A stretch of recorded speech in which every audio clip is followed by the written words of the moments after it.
welcome. You are listening to the Live Lama podcast. I'm Gunjan. I'm Rajiv. Our guest today, hi Preeti, and our guest today is a Kurgi at heart and a Bangalorean at soul. Please join me in welcoming Preeti. It means love, and truly, she's a lovely person. She loves to volunteer, which is amazing, dance, and trek. What more can I say? Welcome, Preeti. Over to you. Thanks so much, Gunjan. That's very, very kind of you to welcome me so nicely. Yeah, I think you've touched on a few of the things that are close to my heart. And yeah, I'm really happy to be here on this show with both you and Rajiv. Thank you for having me on this line. So Preeti, Oh, tell the listeners more about you. You and I know each other for like 24 years now? More than 24, right? Yeah, around 24. Almost, yeah, around Yeah, that time. yeah. Yeah.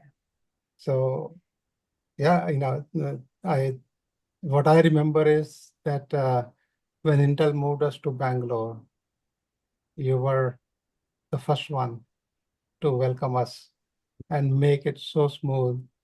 It was a very, very, I would say, positive experience for any person to transition from US to India. But yeah, tell the listeners more about your story, your journey.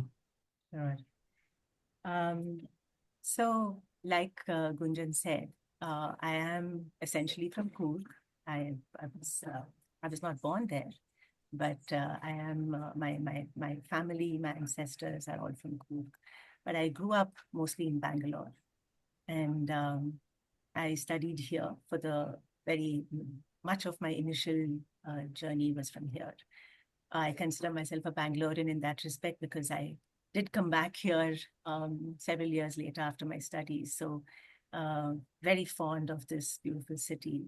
And I actually moved on to, after my initial studies, went to Chennai, went on to Pune, went on to Bombay and studied there. My last education, in a sense, that what I finally decided where I wanted to see myself was in the field of human resources. And so I went to TIS, that's Tata Institute of Social Sciences, and I studied there and eventually came back to Bangalore to begin my career here. So the time you're talking about, Rajiv, when we first met, I was very early in my career.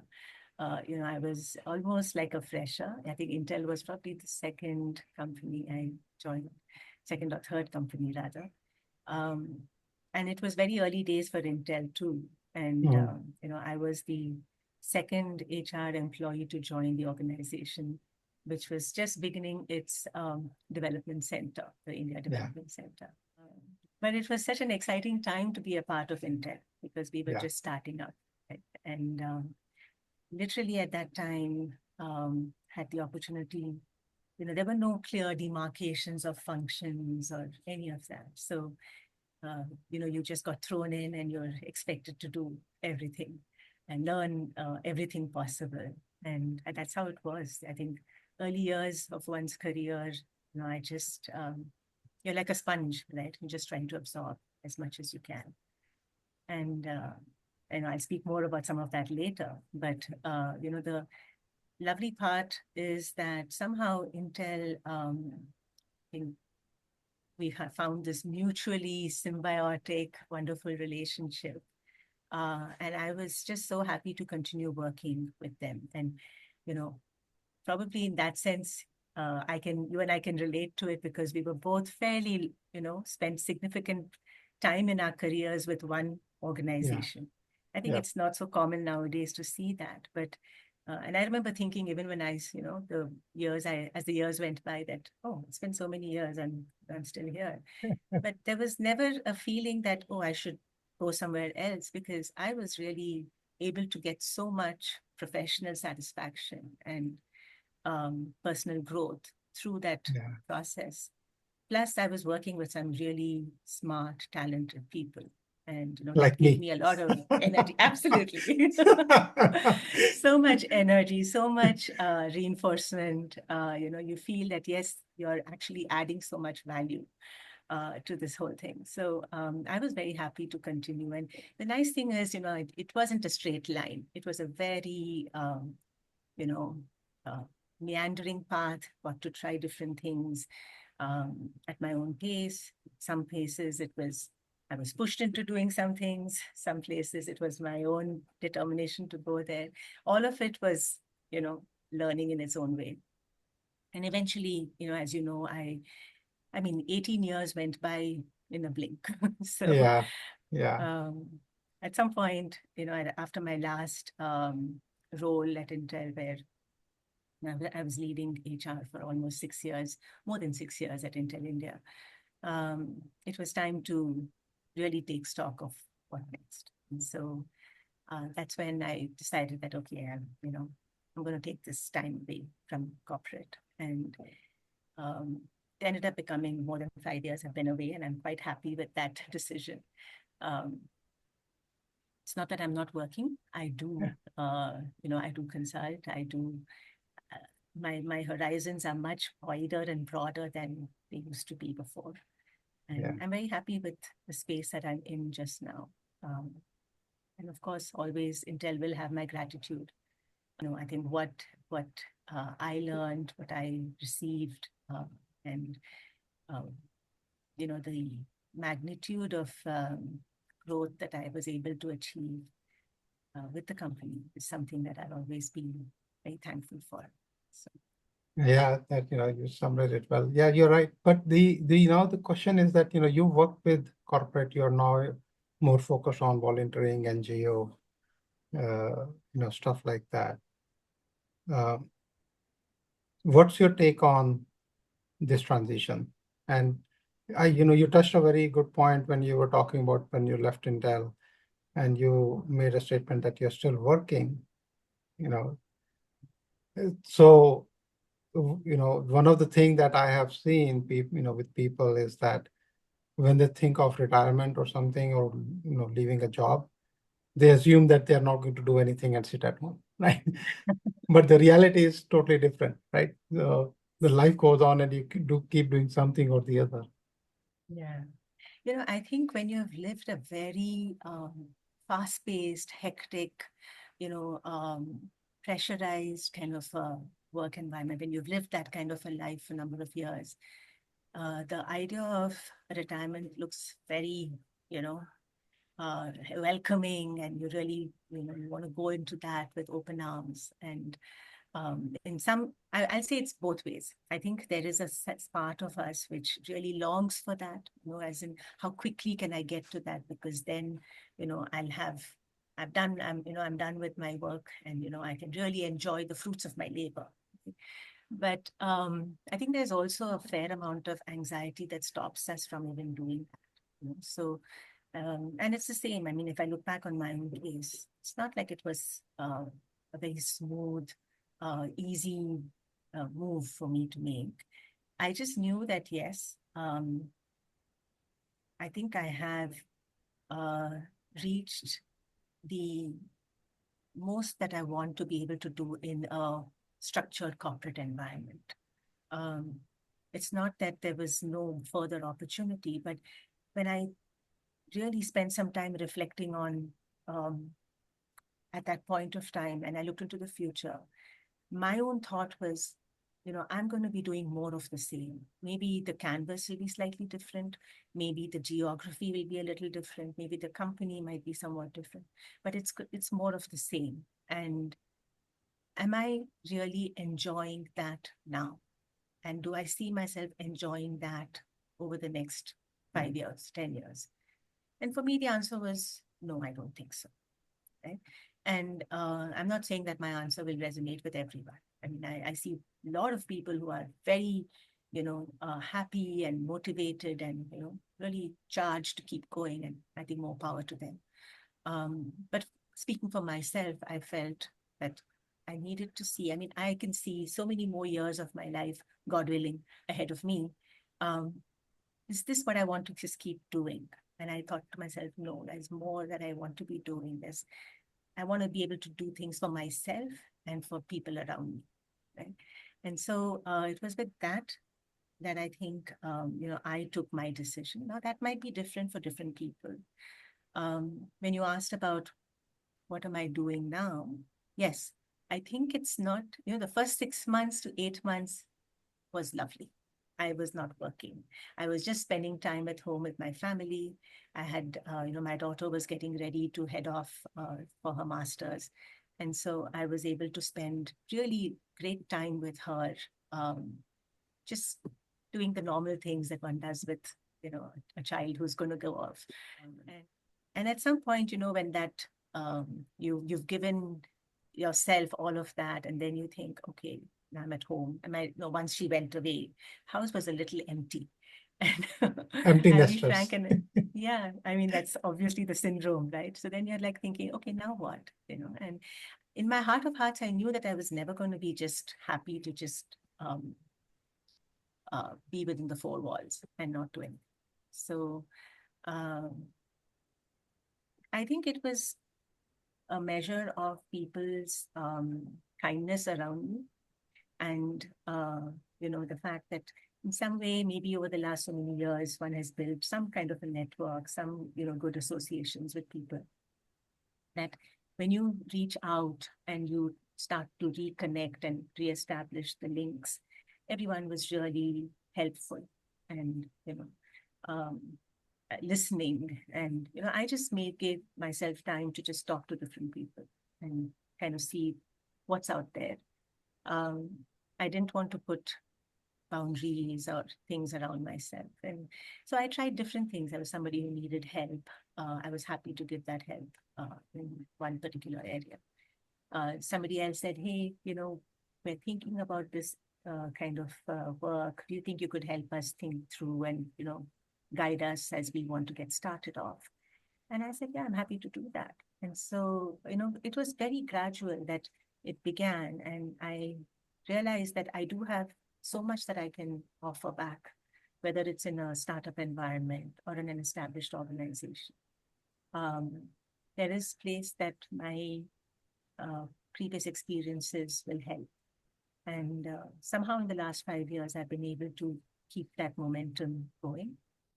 You mentioned the volunteer work, Rajiv. I think that is also something, I was always thinking that, yes, I want to be finding a space where I can give back. And I didn't know in what way. I think many of us who reach that age, we know we want to give back. We're just not sure how, where, in what capacity. And I was lucky to find an organization where they were also just beginning to figure out how they could get people to come in and support them.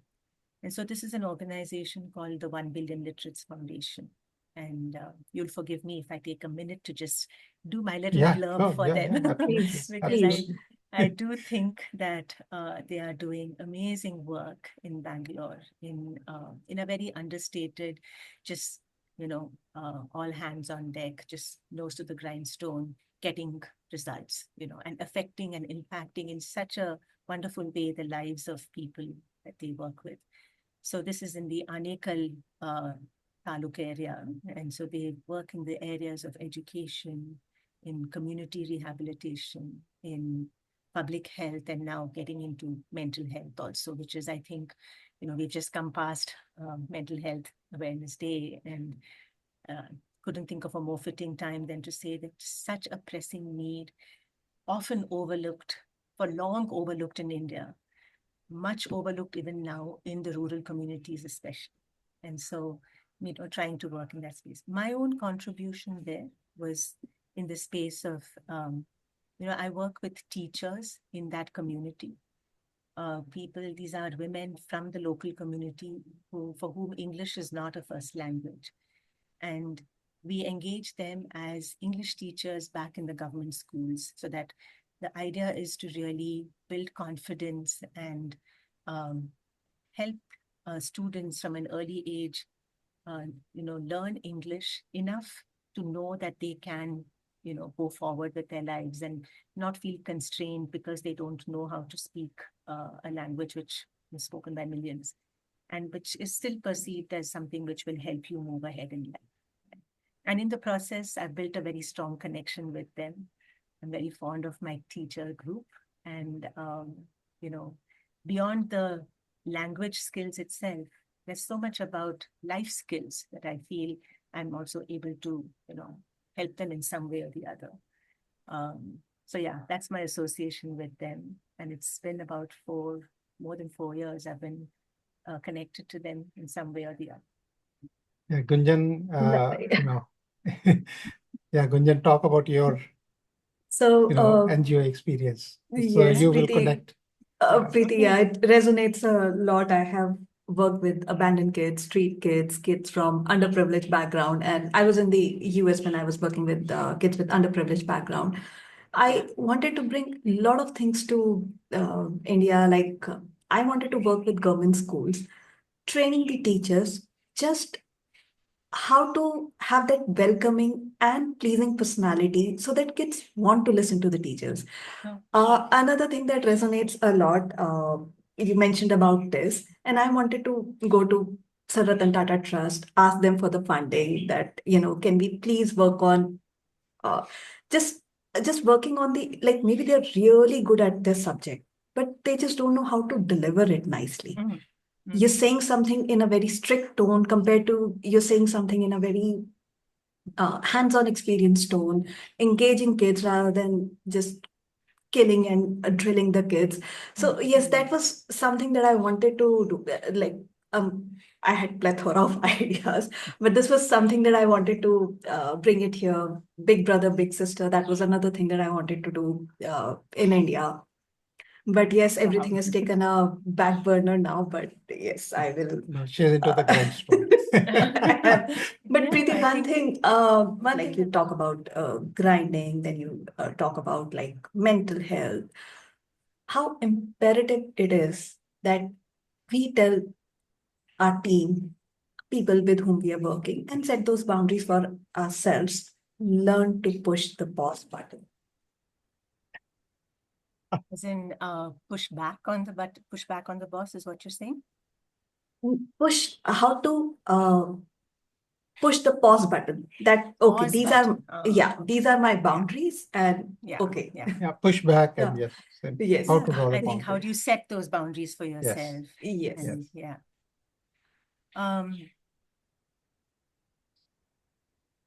It is, I think it's also, it is not an easy thing to do because, we are, and I think it's also a function of which stage of your life and career you're Great, at. you are. And, as you're in your early stages of your career, we are, we are in a culture that somehow from the very beginning, we feel a lot of pressure and, whether it's in some way or the other, expressed or unexpressed, it is there in terms of achieving something for yourself. Right. Maybe things are changing today, but I think, Rajiv and myself, perhaps we've grown up in an environment and an age where it was pretty clear that, you must make something of yourself. And that comes by dint of hard work and by, persevering. And so in the early stages, I feel there is also a certain, when you're, and I'll speak for the professional, person, we want to prove ourselves also. There is a certain responsibility, a certain pride we want to take in our achievements. And so we will do that because we are in that age of where you have energy, you have motivation, you are, wanting to excel. I think where it can tilt into a somewhat unhealthy space is when you let that be defined by the achievements of others around you.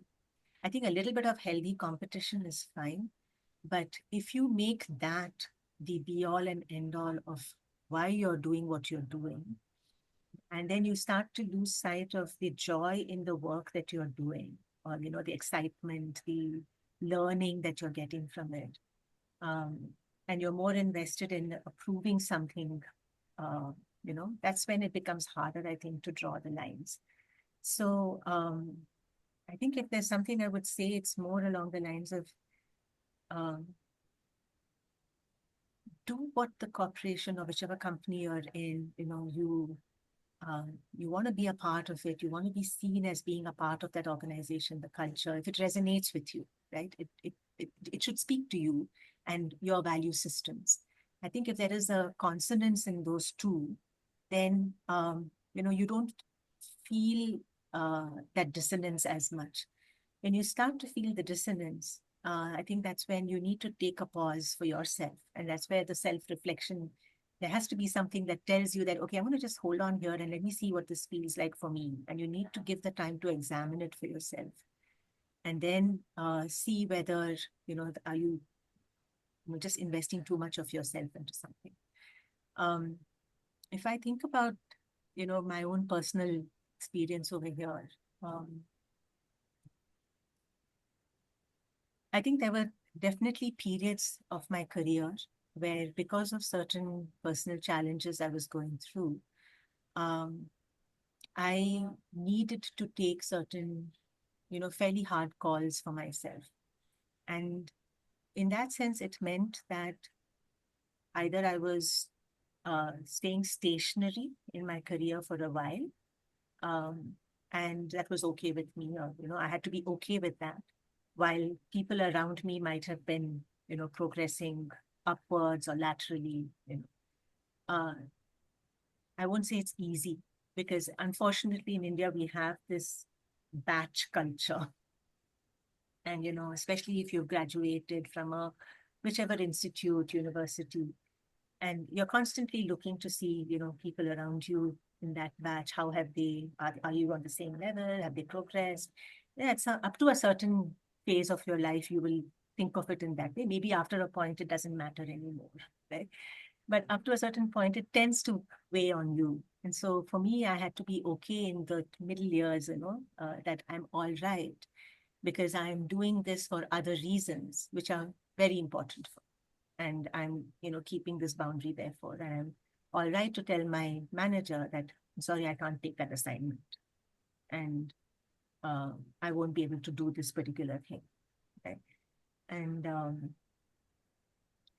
I still recall that there was an opportunity for me to go to Israel on a short-term assignment. Things were, my super boss, next level manager, he worked very hard to make it happen. And if you think back in those early years, it's a big deal, right? First time you're actually being sent somewhere to go on an assignment, especially in a function which is not a core function for the company in that sense of, traditional engineering. You're in a somewhat, you're considered a support function, but even in that, you're getting a chance to go. At the nth minute, I was unable to do that because for whatever personal reasons, I could not leave. My boss was very understanding. He never, ever mentioned it or held it against me in any respect. I have huge respect for him. But I missed that opportunity. And it might have went to somebody else, perhaps, right? I had to make my peace with that. It's not easy. And, it felt hard, but I felt it was the right thing to do. So somewhere I think I will come back to say that you got to think of what's the right thing to do for yourself in that situation. Because the company will continue. Company will continue to live and evolve and grow, and you're incidental in the scheme of things, but you're not incidental to your family, to yourself. So you are the mainstay of that. And so you need to think of what's the right thing to do in that respect and draw those boundaries accordingly.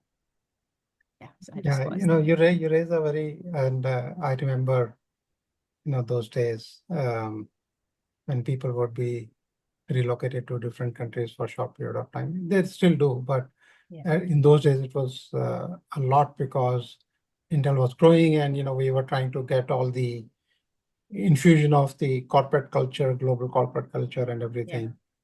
But the point you raise is, I resonate a lot with that, because I have always said that you need to understand the priorities of your life based on where you are. And And the batch culture that you talk about is everywhere, even in the US. Yeah, I'm sure you would have seen that. But I can tell you that, even up there, I know a lot of people who keep comparing themselves with their batchmates, But they see the success or the money that somebody has made, but they don't see the regrets that they are living with. Very true. And I remember that I had similar situations, not once, but multiple times, where I had deliberately said no to opportunities. And like you mentioned, right? Your peers and everybody have grown, they are promoted and everything because they took the opportunity. But then after years, I still see them not as happy and having regrets that they missed on so much of their life during that time, during that peak, when the children were growing up or the family needs and everything, they prioritize work over their life. And now when they have life, there's a big, huge hole during that period. And then, they keep reliving that regret over and over again. And, that's why I think we also talked about in one of the earlier episodes that, my mantra has been that choose the regrets you can live with. And that way, you will hopefully not make the wrong decisions. Well said. Yeah. Yeah. But yeah, you're absolutely right. So the other thing I think we should talk about is, when you talked about the early part of, career, when there's a lot of pressure to perform, to grow, both, social. There's also corporate, obviously, because, you will be ranked every year and all that performance metrics and all that. But also there's that, personal drive, like you mentioned. So, what would be the things? So you made a decision, like, I made a decision, and we see others doing better than what you're doing. Now, it's not an easy decision when you have to take it. During that time, what are the learnings that you had? How did you, come to terms with, hey, this is a conscious decision I took, and I should not be bothered with the consequences of the decision, right? So, because you see your peers be getting promoted and earning more, while you prioritize something else. So, talk about, how did you manage that period of regret? Knowing that whatever decisions or choices I made were going to, I could see it in the impact on my family life or, those closest around me. And, the experience that you talked about, it was at various stages of the, of my career that I've made those conscious calls. So there was maybe in the earlier years when my little girl was smaller, um, you know, taking a decision. I actually left Intel uh, way back in the year 2001. And I just felt I needed to be there in her early years because I was missing so much of the delightful part of her growing. And, she was just about 3 years old then, and I really felt I was missing out so much and not an easy decision to take to quit work. But I did that, and I don't regret it for a minute, even today.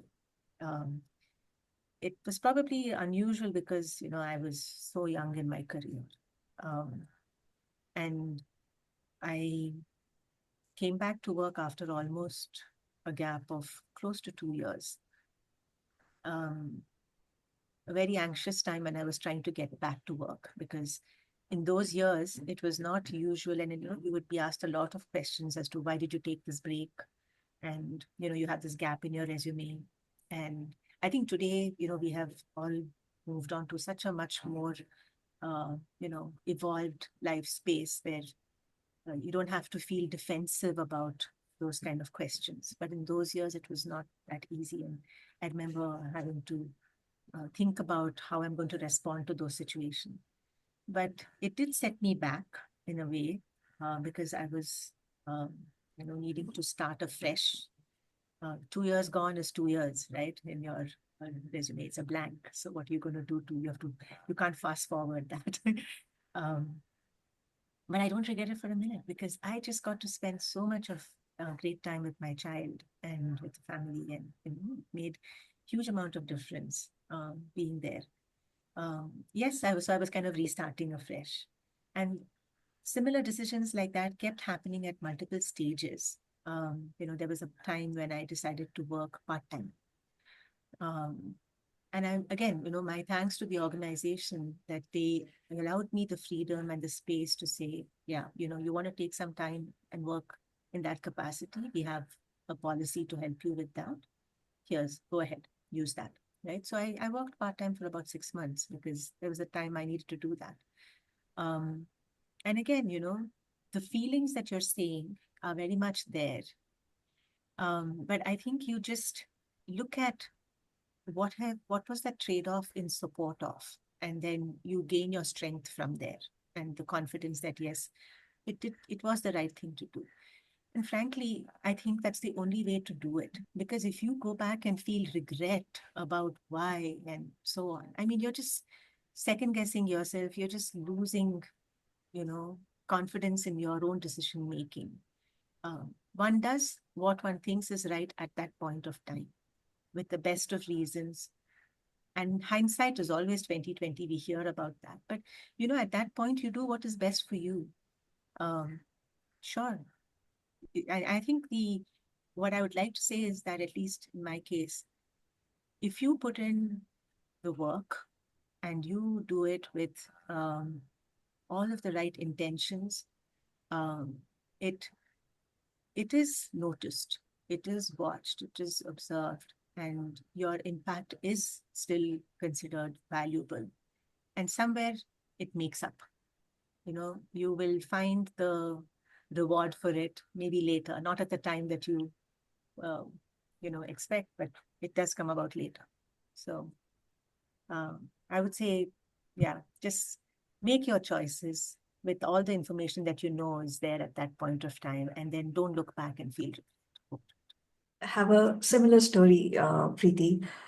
When people say don't burn bridges, just in rainy day, you might have to go back and don't burn the bridges.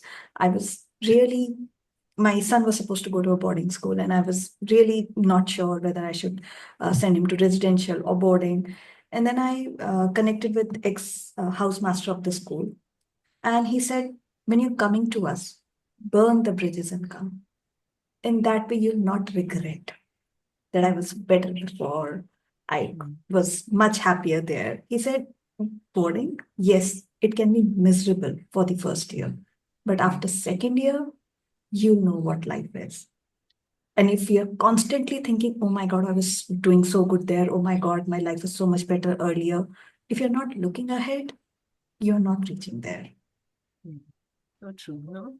I can relate to what you said. Yeah, but yeah, I don't say burn the bridges. I say that Yeah. move ahead with But the I am of the opinion that you need to burn the bridges, because Okay. otherwise, at least in my experience, what I have seen is that we always have that back door open. Then we don't put the best of our effort, into what we want to do. So, but different opinions. Yeah. You never know, right? When you might need to keep that window slightly open. But I think, it doesn't have to be the back door, the back window. You can have many windows all looking forward and see which way you want to go. Yeah. You said, and again, my opinion is that, even if you're shutting down the bridge or burning the bridge with a corporation or something, right? But the human connections that you have made, will not go away unless you are really burning the bridge with the person. True. And you will only do that if, let's say, two of you don't get along, or there are like very, very strong opinions on both sides. So when I say burn the bridge, is that burn the bridge to the path that you are exiting, not the people, not everybody else. Think about that. We reconnected after what, so many years, right? Years. Yeah. Yeah. So, because, it's not that I'm going to back to Intel or you're going back to Intel, or I would want to go back to Intel anymore, but yes, I do want to keep connections alive with the people that I've worked with, I've learned and grown with. So that's the difference. When I say, or when I think of some of the people make the statement, they're making the statement for the path that you have taken. Otherwise, you will tend to fall back into what you have been doing. Let's switch gear towards, these days, if you talk about this, a lot of that, I would say, mushiness around people management. If you remember that even at Intel, when I used to teach those Intel U classes and all that, we were, the culture was that, you have to separate the person from the activity, right? So when there is some problem, you have to confront the problem, not the person. So there were a lot of that cultural things that we, kind of grew up with. I worked there for almost like 24, 25 years or something like that. So that's the blue blood we talked about, right? So Yes.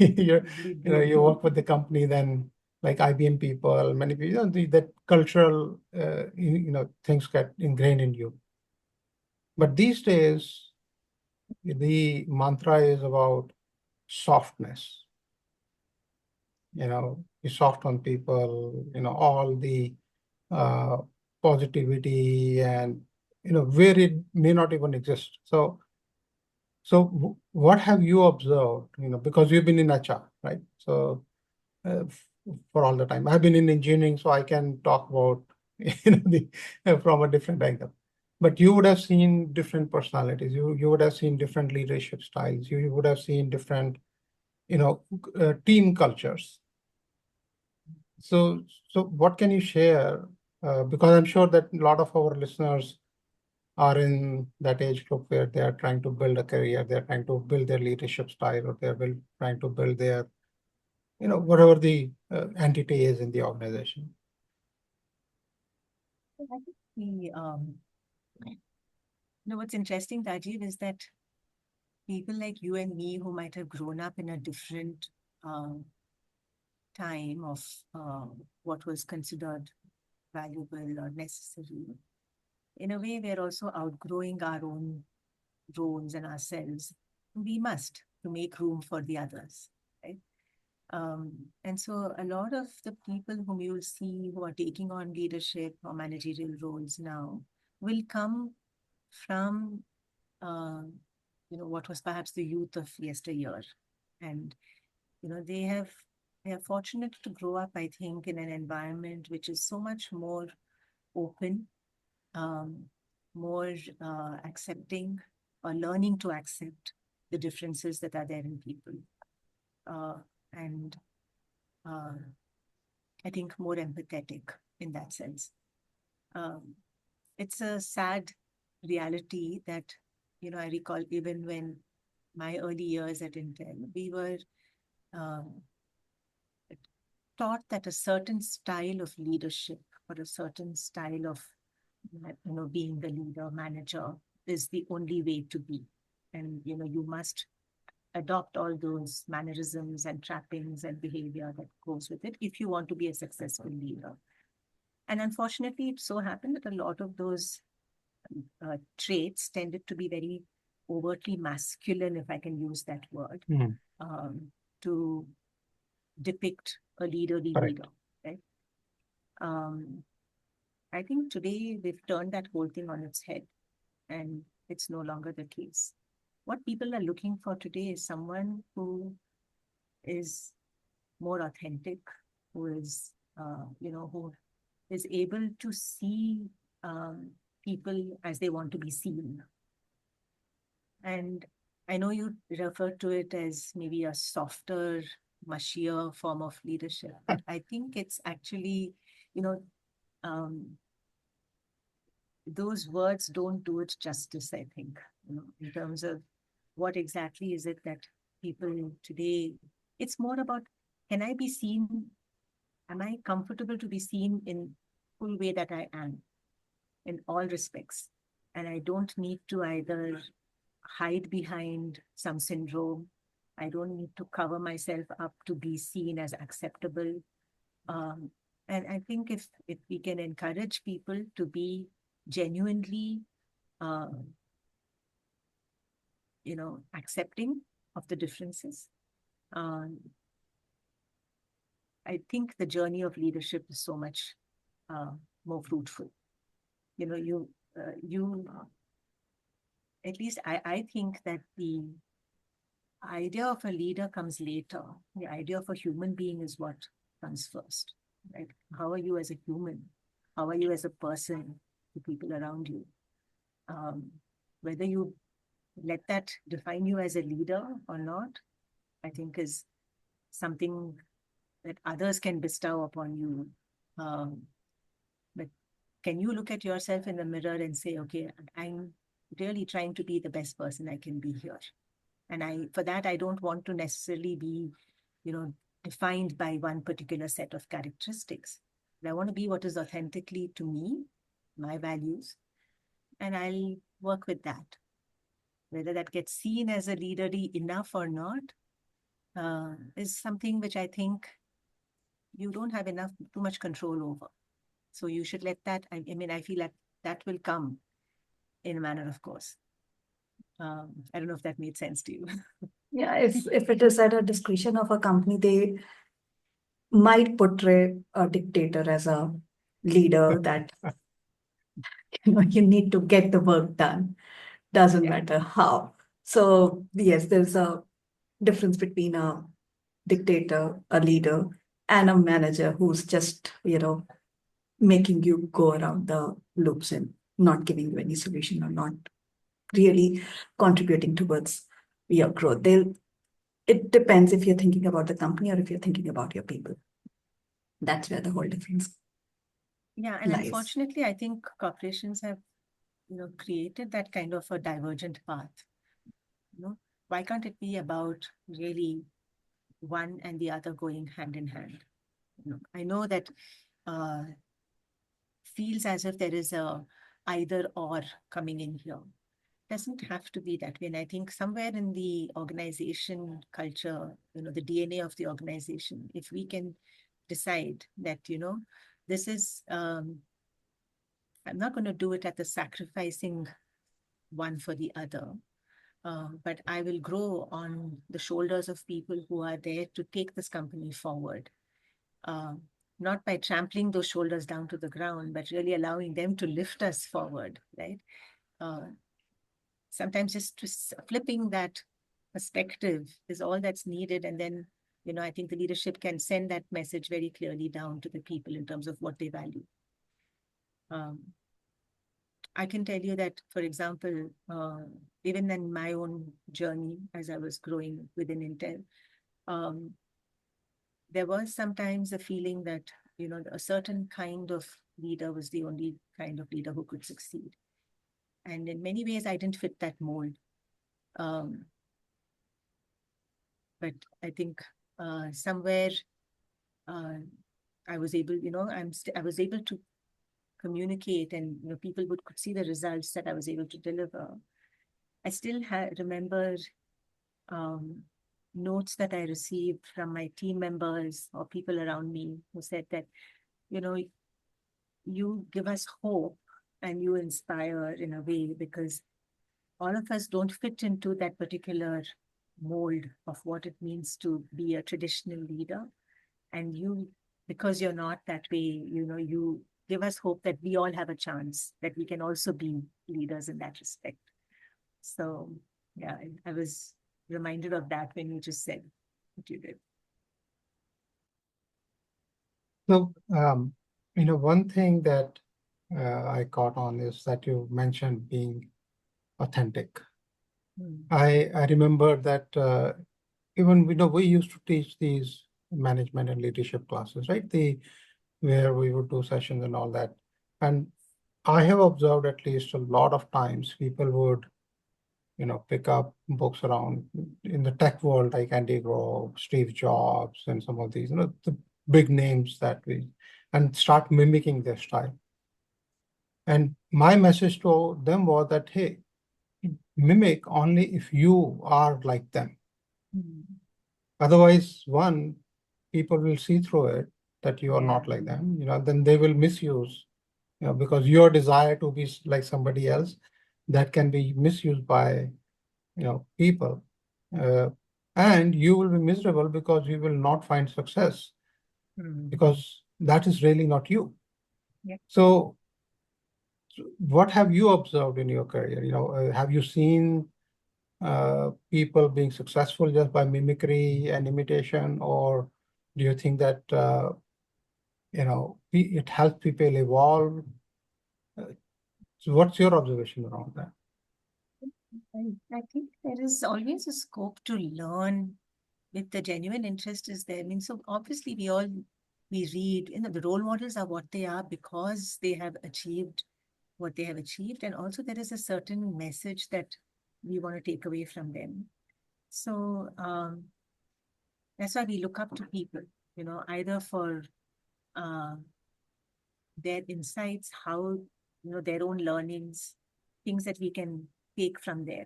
And why do we do that? Because, ultimately we want to be in some way our own, whether we are think of it as beacons to somebody else, or we feel that yes, I'm able to achieve something also, right?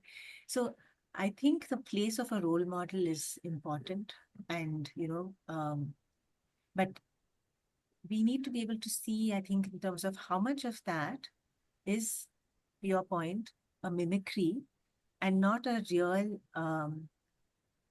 essence of absorbing that and actually building it into your practices, your way of thinking, working, living, right? And then does that leave you in a space mentally better for having done that or not? Because I think if you don't, like you said, people will see through. And because if it's not going to be something that you apply in various parts of your life, um, there's going to be that dissonance, and then people are going to be confused in terms of, okay, what is this person really about? What do they really stand for? Which is not a good place for anyone to be left in, right? Because then it's very ambiguous. So uh, I would say, I would agree with your point that take what it is that speaks to you in your heart, and then by all means, we all want to be better people. So I don't see anything wrong in trying to emulate someone for the good things that they have done, or what you can learn from. And then at the same time, I think it's okay to also talk about that to people, and be transparent to some extent to say, it's my journey I'm on. It's not that I know this. It doesn't come naturally to me. I'm also on a journey. I think when you do that, you are then making yourself so much more accessible and, as someone who is as much a learner as anyone else. And through that, you can, through that one sentence, you can inspire others to also become learners and, take a different approach. But if you remember, the biggest risk in there is that, it is how confident of you are you by showing your vulnerability, right? Because the moment you make that statement, you are actually exposing your vulnerability. And at least what I have observed is a lot of people would just use the authority, oh, I'm a senior director, or I am a founder, or I am a co-founder, I am a, XYZ. They will throw that to, Of course, yeah. make that I statement, think right? you have to But choose your moments when you want to be able to show this.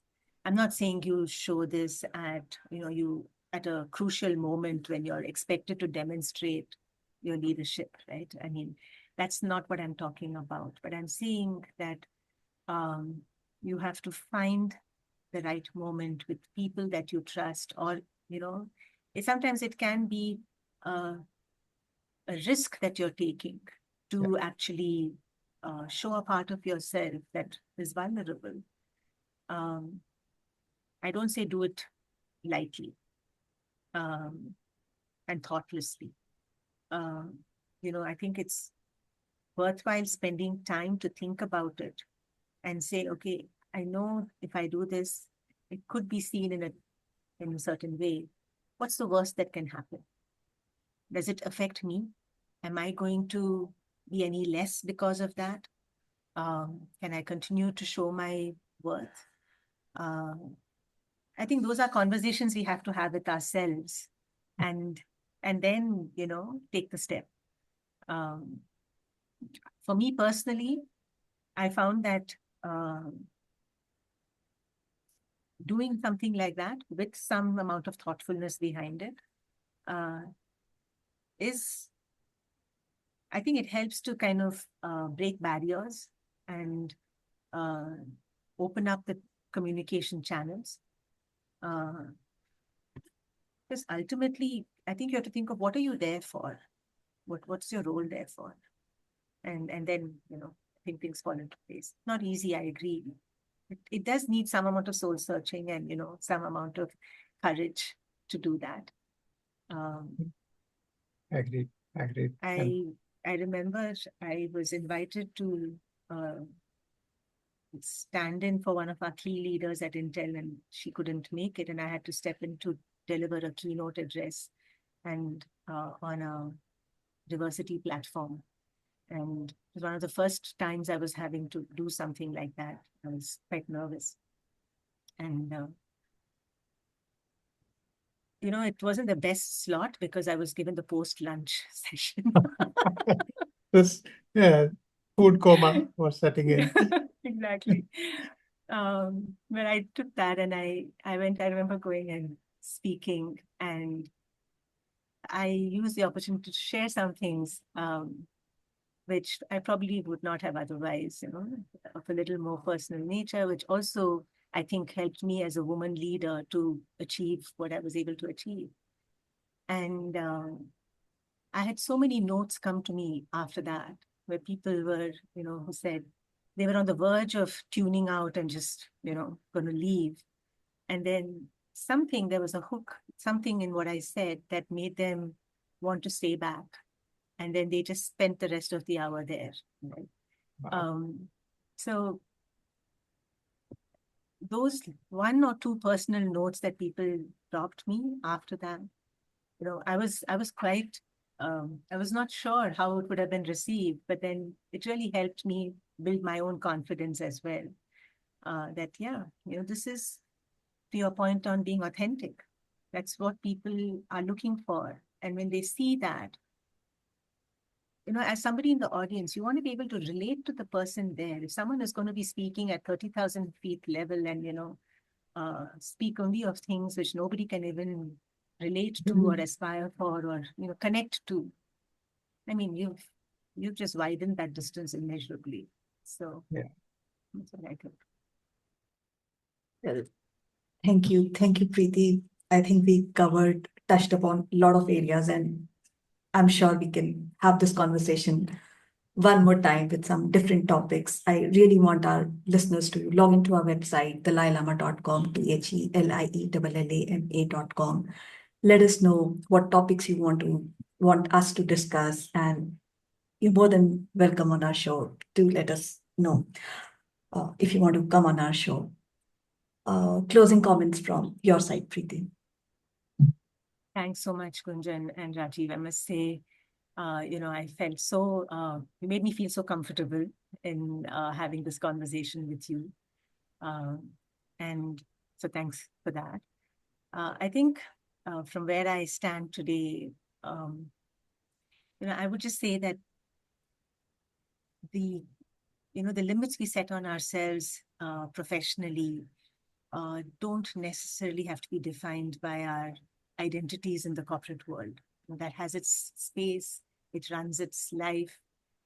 It certainly influences and informs you for the person that you are in the future.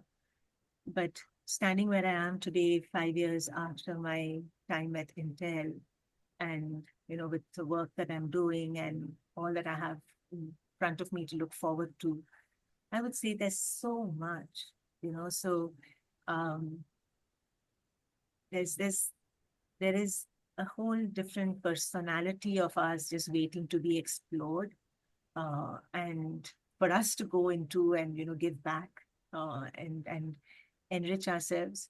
So really wish that people would see this as a beautiful journey that we're on, with the corporate and our professional lives being only one part of it.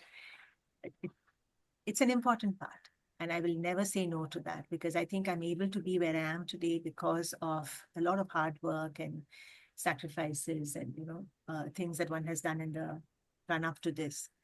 But at some point, when you feel ready to move into something else, I feel just embrace that, because there's so much opportunity out there and so many ways you can still continue to contribute and learn. It's amazing. So that's what I'd like to just leave you guys with. Very good Very thoughts. well concluded, Preethi. Thank you so much. Rajiv, closing comments from your side. I'm just reminded of a quote that I have lived with for a long time. It's attributed to many people. I don't know who the real person is. That life is a grindstone. Whether it wears you down or polishes you up depends on what you're made of. And Preethi, I can see that life made you a very beautiful diamond. Oh, wow. It did. Thank you. Thank you you. very much. So kind. Thank Thanks. you.